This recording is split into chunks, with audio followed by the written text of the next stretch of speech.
Hi ನಮಸ್ಕಾರ ಸುಲ್ಮೆಲು. ನಾನು ನಿಮ್ಮ ಧ್ವನಿ ವಿಜಯ್ ಶಿಶಾನ್ ಕಡೂರು.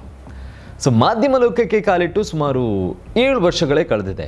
ಈ 7 ವರ್ಷಗಳಲ್ಲಿ ಏನು ಸಂಪಾದಿಸಿದ್ದೀನೋ ಇಲ್ವೋ ಗೊತ್ತಿಲ್ಲ, ಬಟ್ ಈ 7 ವರ್ಷಗಳಲ್ಲಿ 7 ಜನ್ಮಕ್ಕಾಗುವಷ್ಟು ನಿಮ್ಮಗಳ ಪ್ರೀತಿಯನ್ನಂತೂ ಗಳಿಸಿದ್ದೀನಿ. ಯಾಕಂದರೆ ನನ್ನ ಪ್ರತಿ ಹೆಜ್ಜೆಯಲ್ಲೂ ಕೈ ಹಿಡಿದು ನಡೆಸಿದ್ದೀರಾ, ಮನದಾಳದಿಂದ ಹರಸಿದ್ದೀರಾ, ಈ ಮಟ್ಟಕ್ಕೆ ಬೆಳೆಸಿದ್ದೀರಾ.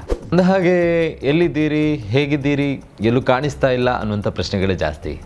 ಬಟ್ ಮಾತಿಗಿಂತ ಕೆಲಸ ಸ್ವಲ್ಪ ಮುಂದೆ ಇರಬೇಕು ಅನ್ನುವಂಥ ಕಾರಣಕ್ಕೋಸ್ಕರ ಮತ್ತದೇ ದೃಢತೆಯಿಂದ ನಿಮ್ಮಗಳ ಧ್ವನಿಯಾಗಿ ಹೊಸತನದ ಜೊತೆಯಾಗಿ ಬರ್ತಾ ಇದ್ದೀನಿ.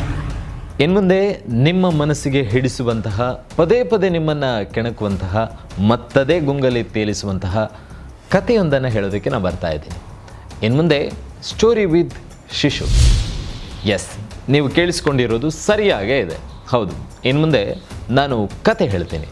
ಈ ಕತೆ ಹೇಗಪ್ಪ ಅಂತ ಹೇಳಿದರೆ, ಇಲ್ಲಿ ತನಕ ನಿಮ್ಮ ಜೀವನದಲ್ಲಿ ನೀವು ಕಂಡು ಕೇಳಿರಿಯದಂತಹ ಕತೆ, ರಾತ್ರಿ ಬೆಳಗಾಗೋದ್ರ ಒಳಗಡೆ ನಿಮ್ಮ ಜೀವನವನ್ನು ಬದಲಾಯಿಸುವಂತಹ ಕತೆ, ನಿಮ್ಮ ಊಹೆಗೂ ನಿಲುಕದಂತಹ ಕತೆ. ಅದು ದಂತಕತೆ, ಕಟ್ಟುಕತೆ, ಅಜ್ಜಿ ಕತೆ ಇದ್ಯಾವುದೂ ಅಲ್ಲ.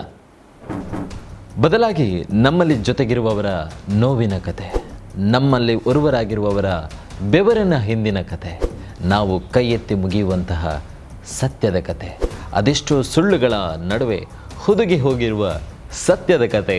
ಸ್ಟೋರಿ ವಿತ್ ಶಿಶು. ಇನ್ನು ಮುಂದೆ ನಿಮ್ಮ ಮೊದಲ ಆಯ್ಕೆ ಇದಾಗಿರಲಿ. ಅತಿ ಶೀಘ್ರದಲ್ಲಿ ಸ್ಟೋರಿ ವಿತ್ ಶಿಶು ನಿಮ್ಮ ಮುಂದೆ.